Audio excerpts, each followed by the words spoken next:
Victor. Victor. What's the matter with you? Vic. Shut up, Elena. You're no help. Listen, Nikolka, in my study, there's a medicine bottle that says liquor ammoniae. You can tell because the corner of the label's torn off. Anyway, you can't mistake the smell of sal ammoniac.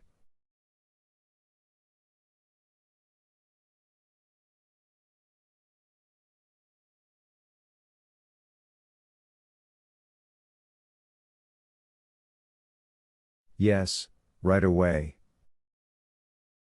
You, a doctor, you ought to be ashamed of yourself, Alexei.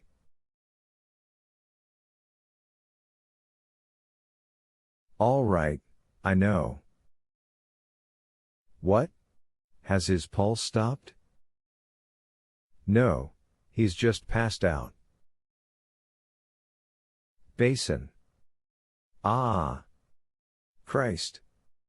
Violent reek of ammonia. Karas and Elena held Myshlayevsky's mouth open.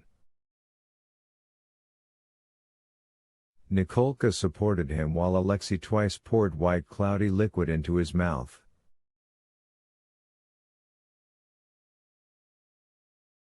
Ah, irk. The snow. God Almighty. Can't be helped, though. Only way to do it.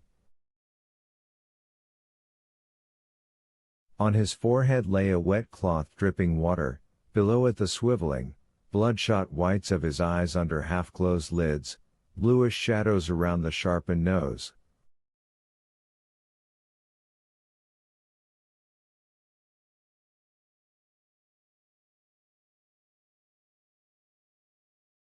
For an anxious quarter of an hour, bumping each other with their elbows, they strove with the vanquished officer until he opened his eyes and croaked.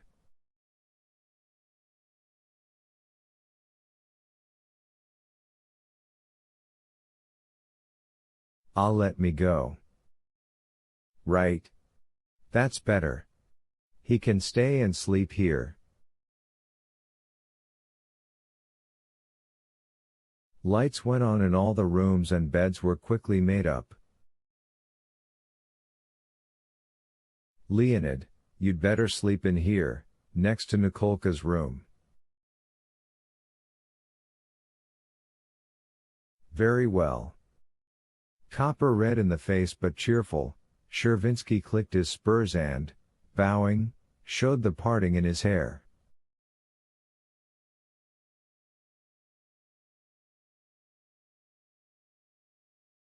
Elena's white hands fluttered over the pillows as she arranged them on the divan. "Please don't bother, I can make up the bed myself." "Nonsense." "Stop tugging at that pillow, I don't need your help." "Please let me kiss your hand." "What for?" "Gratitude for all your trouble." "I can manage without hand kissing for the moment." "Nikolka, you're sleeping in your own bed." "Well, how is he?" "He's all right, sleeping it off." Two camp beds were made up in the room leading to Nikolka's, behind two back-to-back bookcases.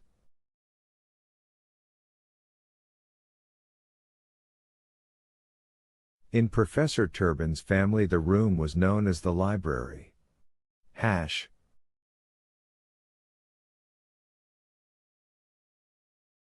As the lights went out in the library, in Nikolka's room and in the dining room, a dark red streak of light crawled out of Elena's bedroom and into the dining room through a narrow crack in the door.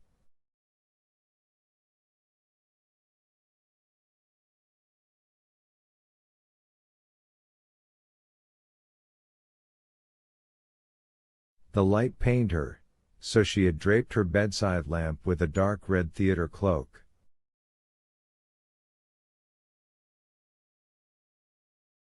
Once Elena used to drive to an evening at the theater in that cloak, once when her arms, her furs and her lips had smelled of perfume, her face had been delicately powdered, and when under the hood of her cloak Elena had looked like Liza in the Queen of Spades.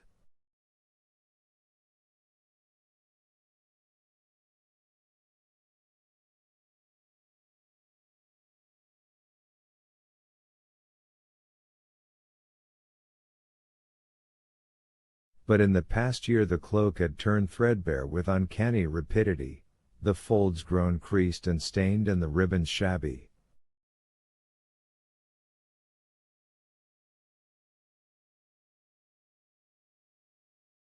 Still looking like Liza in the Queen of Spades, auburn-haired Elena now sat on the turned-down edge of her bed in a negligee, her hands folded in her lap.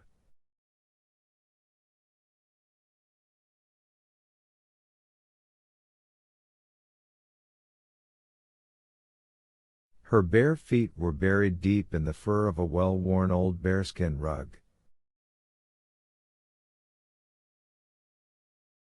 Her brief intoxication had gone completely, and now deep sadness enveloped her like a black cloak.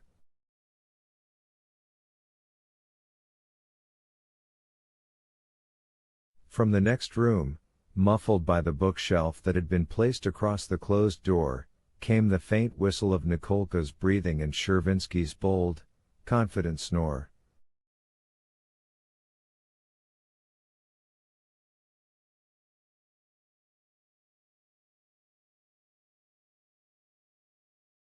Dead silence from Maishaevsky and Karas in the library.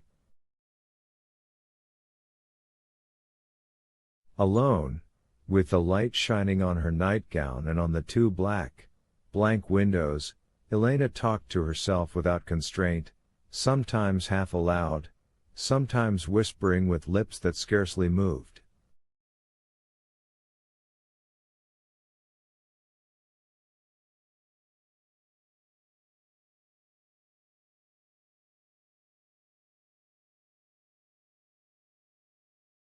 He's gone. Muttering, she screwed up her dry eyes reflectively.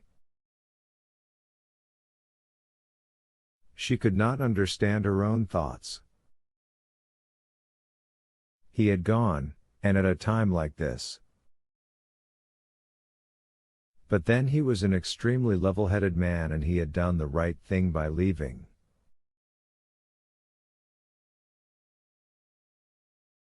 It was surely for the best. But at a time like this, Elena whispered, and sighed deeply.